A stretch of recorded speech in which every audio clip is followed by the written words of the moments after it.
outra lição sobre ficar na cruz. Hoje é 1 de novembro de 2020, dia de finados. Um dia muito triste para muita gente. Eu sinto-me triste não é porque não posso ir visitar os mortos, os meus familiares, ou ir ao cemitério. Sinto-me triste porque o meu coração dói de saber que há pessoas feridas. Eu queria reconciliar-me com elas. Eu queria que elas se reconciliassem comigo. E eu estou a sentir isso. Principalmente com duas pessoas. Eu gosto de todas as pessoas, mas há pessoas que depois uma pessoa é como Jesus, fere e depois sente a dor dessa pessoa. Eu não queria ferir ninguém. Eu tenho feito oração e estou a fazer este trabalho e vou falar com elas. Eu quero vê-las lá no céu, essas pessoas. Outra lição sobre ficar na cruz.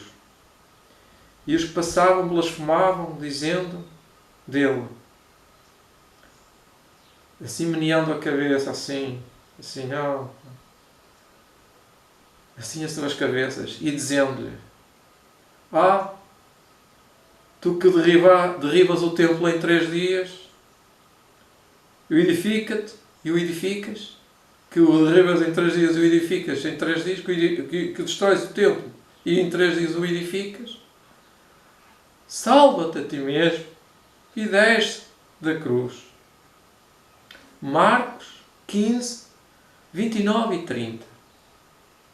Jesus, na sua vida, das suas tentações, das suas grandes tentações, as centrais, são estas. A primeira, não ir para a sua cruz. E a segunda, sair da cruz. Uma vez lá dela, sair da cruz. Primeira, era não ir para a cruz. E agora, na segunda, quando ele estava lá, era sair dela, da cruz. Ele lutou contra a primeira tentação durante a sua vida inteira.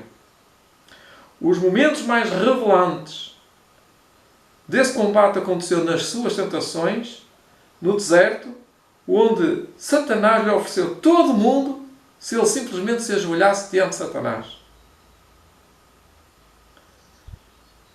Depois de alimentar os 5.000, quando a multidão e os discípulos o quiseram coroar rei ali mesmo, em Cesareia de Filipe, onde Pedro desempenhou o papel de Satanás ao dizer a Jesus que ele não tinha necessidade de ir para aquela cruz, até à cruz.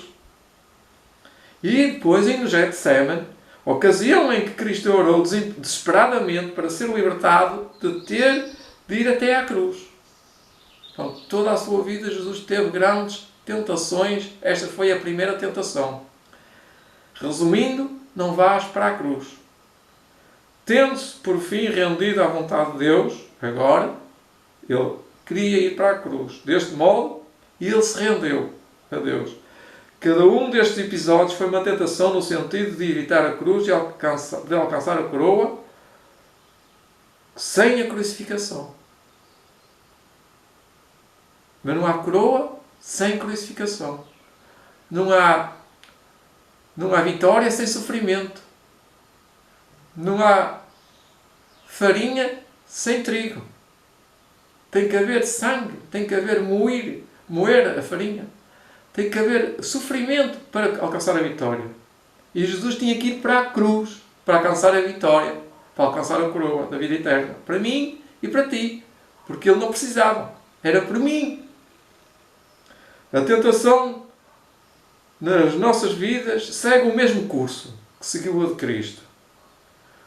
Muitos de nós pensamos que a tentação é um impulso para se praticar um ato iníquo, uma transgressão, mas não. Muitas vezes é fugir da cruz. É fugir dos afazeres, dos deveres. Isso pode ser tentações, mas não são a essência da tentação. É deixarmos andar conforme o nosso coração quiser, cada um faz o que quiser, nem vai fazer nada e anda Não faz mal a ninguém, mas também não faz bem. É o que é que isto quer dizer? Não segue a cruz de sofrimento, não se sacrifica por alguém. A tentação na nossa vida segue o mesmo curso que seguir Cristo. Muitos de nós nós pensamos que a tentação é um impulso para ser praticado, algum ato iníquo, mas isso pode ser tentações, mas não são a essência da tentação. Tal como no caso de Jesus, a primeira via da minha tentação pessoal não é ir para a minha cruz. Isto é, o diabo tenta-me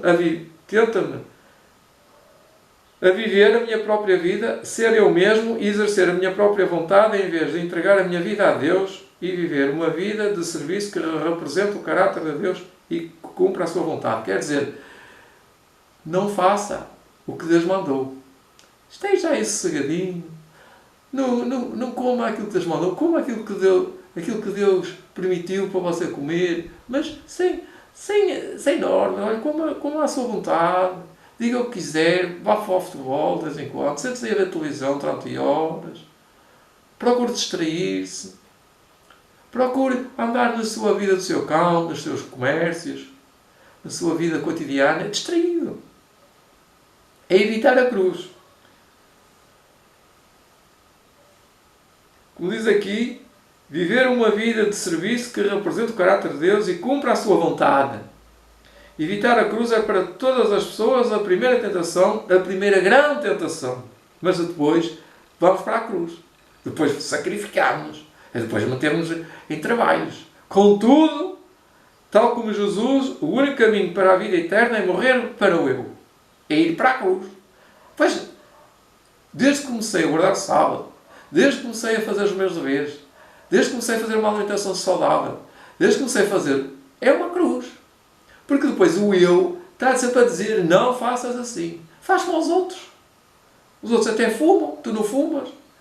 Contudo, tal como Jesus, o único caminho para a vida eterna é morrer para o eu. E ser ressuscitado para um novo mundo de vida e viver essa vida para Ele, que é agora. Viver a vida eterna é agora. Viver com Deus. Começa agora. Este último ponto leva-nos à segunda área e, portanto, à nossa tentação pessoal. É escapar da nossa cruz. Agora que estamos na nossa cruz, vou largar. Deixa essa cruz. Deus, olha, ele não come carne, ele não bebe vinho, ele não anda nas mulheres, ele não é normal. Ai, nunca vi.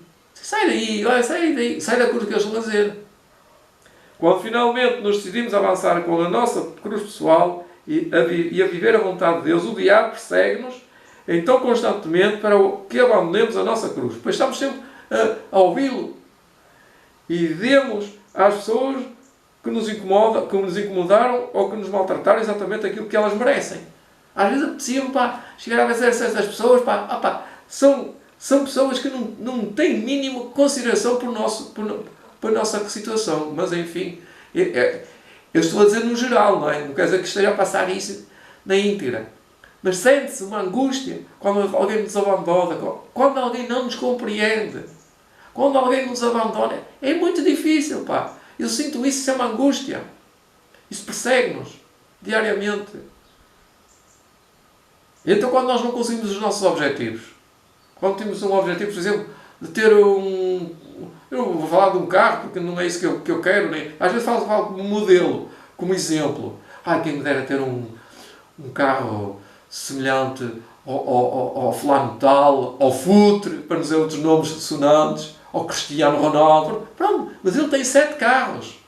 Eu só posso ter um, mas cada carro que ele tem vale muito mais do que todos os carros que eu tivesse na vida inteira. Mas pronto, quem me dera ter um carro assim como ao Futre. E isso persegue-nos. É normal, isso é normal.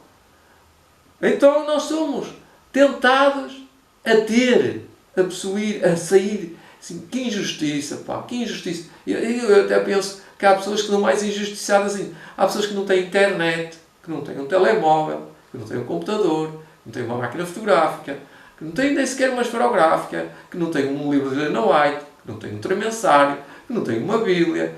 Como Jesus disse, nem sequer um travesseiro. É muito provável que muitas pessoas sejam mais pobres do que eu, mas muito mais pobres. É muito provável, eu não sou pobre, não sou remediado. E isto é uma tentação sempre. Todo ser humano é tentado para ter mais. Este ponto levanta-se para a segunda tentação pessoal, que é escapar da nossa cruz. Deus só nos pode salvar na nossa cruz e da nossa cruz. Só Deus é que nos pode salvar. Quando finalmente nos decidimos avançar com a nossa cruz pessoal e a viver a vontade de Deus, o diabo persegue-nos então constantemente para que abandonemos a nossa cruz e demos às pessoas que nos incomodam ou incomodaram o que elas o mal que elas fizeram, nós queremos fazer mal a elas. Mas não é isso que nós devemos fazer. Então o que é que devemos fazer? Oração por nós, para ficarmos na cruz. Oração por elas, para que elas nos compreendam. Oração para que elas se salvem. Pai, que estás no céu, ajuda-me hoje, não apenas a ir para a cruz, mas pelo teu poder a permanecer nela. Venha aqui. Sou Fernando Ferreira. Venha para a minha beira. Venha comigo, por favor. Eu desejo te ver lá no céu. Do fundo do meu coração. É o meu apelo, é o meu sincero apelo. Não tenho outro hoje. Jesus te ama. Amém. Eu também.